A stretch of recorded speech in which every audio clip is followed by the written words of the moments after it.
The Treaty of Hudaybiyyah was an important event that took place during the formation of Islam. It was a pivotal treaty between Muhammad, representing the state of Medina, and the Quraysh tribe of Mecca in March 628. It helped to decrease tension between the two cities, affirmed a 10-year peace, and authorized Muhammad's followers to return the following year in a peaceful pilgrimage, the first pilgrimage. Background: Muhammad, a Meccan, stated that from the age of 40, he was receiving revelations from God. He and his followers were persecuted by the other Meccans, primarily the powerful tribe of the Quraysh, and eventually forced to flee to the city of Medina, 250 kilometers to the north. Armed hostilities ensued, at events such as the Battle of Badr, Battle of Uhud and the Battle of the Trench. Attempted pilgrimage.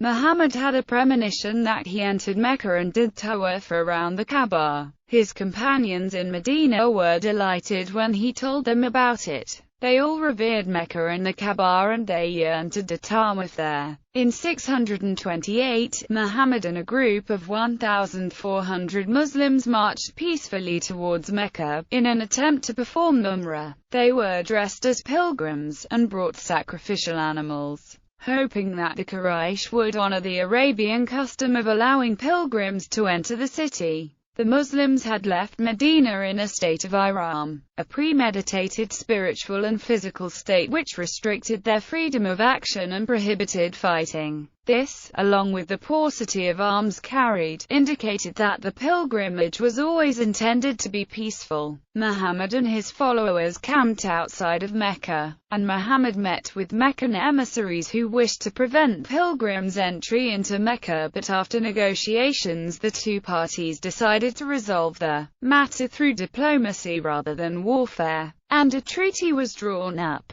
Treaty. The statement of the treaty was as follows: "In your name, O God, this is the treaty of peace between Muhammad ibn Abdullah and Suhail ibn Amr. They have agreed to allow their arms to rest for 10 years. During this time each party shall be secure, and neither shall injure the other. No secret damage shall be inflicted, but honesty and honor shall prevail between them. Whoever in Arabia wishes to enter into a treaty or covenant with Muhammad can do so, and whoever wishes to enter into a treaty or covenant with the Quraysh can do so. And if a Qurayshite comes without the permission of his guardian to Muhammad, he shall be delivered up to the Quraysh, but if, on the other hand, one of Muhammad's people comes to the Quraysh, he shall not be delivered up to Muhammad." This year, Muhammad, with his companions, must withdraw from Mecca, but next year, he may come to Mecca and remain for 3 days,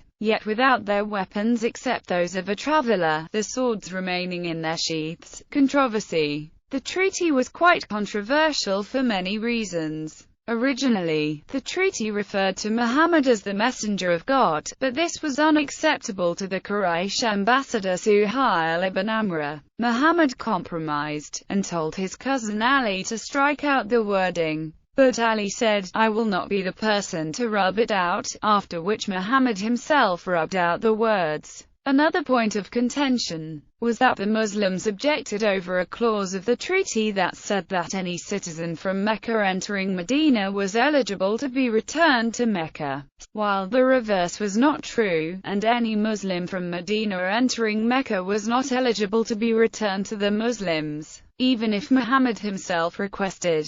A condition was also placed that the Muslims could not enter for their pilgrimage at that time, but could return the following year. The treaty also assured a 10-year peace. After the signing of the treaty, there was still great resentment and fury among the Muslims because they did not like its stipulations. Muhammad, binding onto the Islamic ethic, fulfill every promise, ordered that Muslims do exactly as the treaty says. Also, many Muslims thereafter objected when Muhammad told them to perform their rites there and then. Muhammad insisted that Muslims had been victorious and was supported in this by new revelation. "Verily we have granted thee a manifest victory." He promised much spoils in the near future. And he sent down peace of reassurance on them, and hath rewarded them with a near victory, and much booty that they will capture. The treaty's stipulations on the movement of persons gave rise to later controversy. When the Quraysh woman